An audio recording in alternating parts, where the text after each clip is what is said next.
Ask any Bulldog hockey player if it ever gets old playing the Gophers. They will quickly respond with a never on passing up that opportunity, even if it's the 5th time in a season and each time at a different building. Now add the NCAA tournament into the mix and you have the reality the Bulldogs learned this morning. The idea came from 2 Hermantown students in 1996 with the idea of giving a trophy to the winner of the rivalry. With the railroad connecting both towns, the Hammer Game was born. Now you might remember a few months ago the ALS Ice Bucket Challenge that was spreading through social media. Well, no ice buckets being dumped here as of now anyway, but I'm joined by former Minnesota Twin Kent Herbeck. Kent, you've been a part of this event for years now. Talk about what's going on here tonight. Raising big money for ALS, big snowmobile ride. I think they're...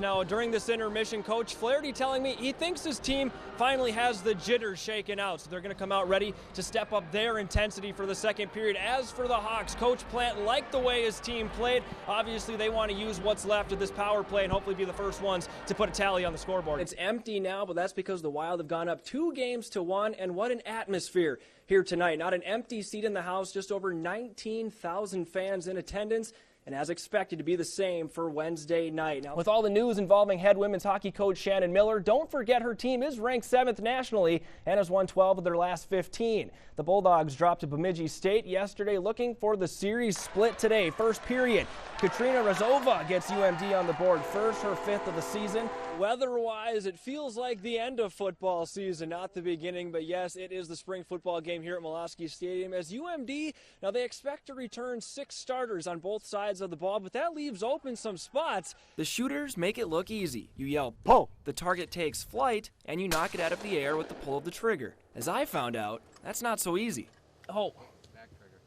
Oh, the back trigger. I didn't know that. A couple of Minnesota Vikings players are walking around. I already caught my walleye, as you can see, Darren. I'll try to grab you one of these. But coming up later in sports, we have John Edmond, the director of Explore Minnesota, to also talk about, for some reason, the Vikings haven't had much success over the years against the Jets. In fact, they haven't beat New York since 1975.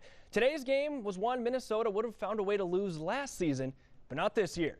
2 young quarterbacks, Geno Smith and Teddy Brewer, while the women's team will be opening a series with North Dakota Friday and Saturday night. Plus, we'll have much more from down here from the Blackwoods Blizzard Tour. Darren, let's send it back to you in studio. The food's smelling pretty good. I'm going to go check that out. All right, yeah. Tell Ken Herbeck hi for me, will you? Yeah. But in tonight's Beyond the Blue Line, we go back to the Iron Range with the Virginia Mountain Iron Buell Blue Devils that not only add to the hockey history of northern Minnesota, but the talent of Section 7A.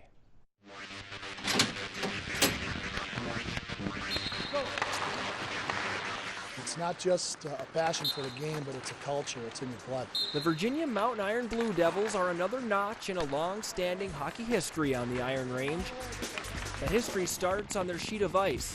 The Miners Memorial Building was built in 1957 and is still home to the Blue Devils to this day. This place is like my second home. I know hockey season I probably spend maybe about as much time as I do here at home. It's great. I love it.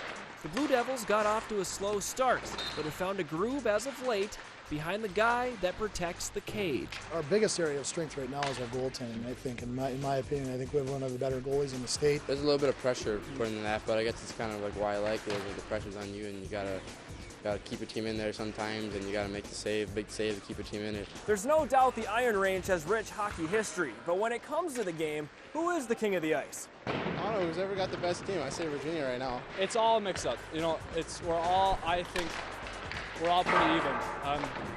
Hibbing is always a good team. Evelyn is, pretty decent this year, and I think we are too, and I think we can be better than those teams. The Blue Devils haven't seen the state tournament since 2010, being another team that has to battle through Section 7A.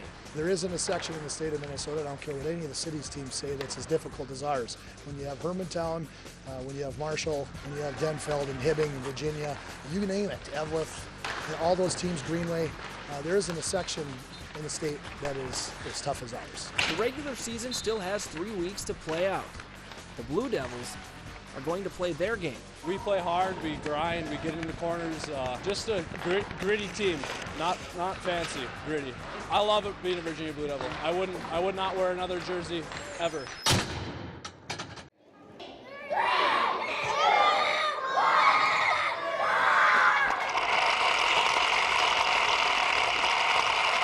These Boy Scouts still have a few years before they get behind the wheel, but in the meantime, these cars are their pride and joy.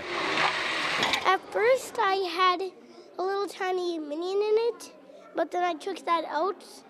But since I had Minion in it, I designed it blue and yellow. What start out as blocks of wood get converted into a four-wheeled speed machine leading up to the big day.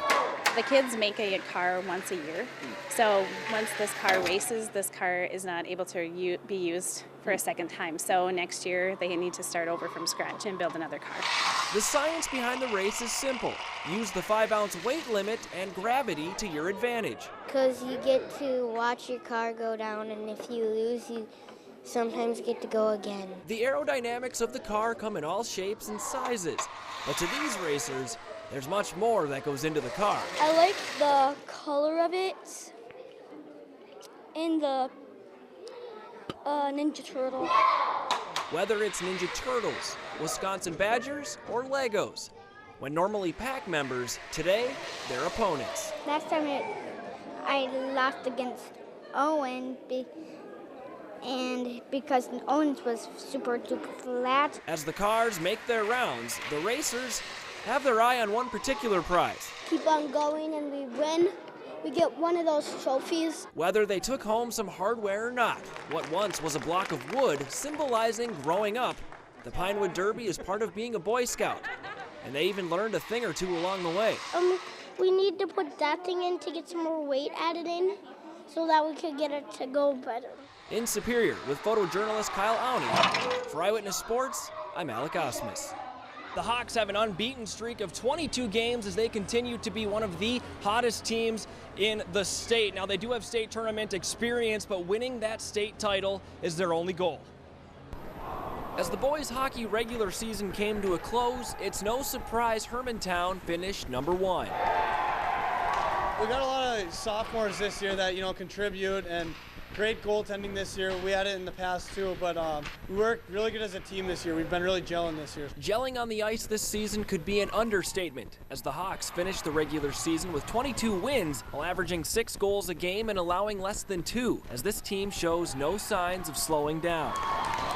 No, they just got to keep playing their game kind of thing, and they're ready to go. I mean, we got good leadership here, and the guys have been there before. Every game we come into, we're going to get everyone's best game, and so just means you got to be ready for everyone. Everyone's going to be coming at us hard, and yeah, we know that everyone's going to want to beat us being on top. The Hawks find ways to win in the postseason, as they've come up second in the last 5 state title games, as they look for their first title since 2007. Yeah, we hear a lot about that. We're trying to just keep it in the back of our minds, out of our system right now. Obviously, getting second 5 years in a row. I mean, anything other than the state championship is kind of a disappointment at this point, I guess. It's been crazy. I've only played in one myself last year, being my sophomore year. It was just unreal experience and just like the whole thing. So it's a great honor for the association, just getting back to that championship every time. As the postseason rolls on, if history is due to repeat itself, the Hawks season is far from over. Kids kind of expect it to be that way, so they kind of rely on our tradition a little bit. I think it helps us more than it would ever hurt us.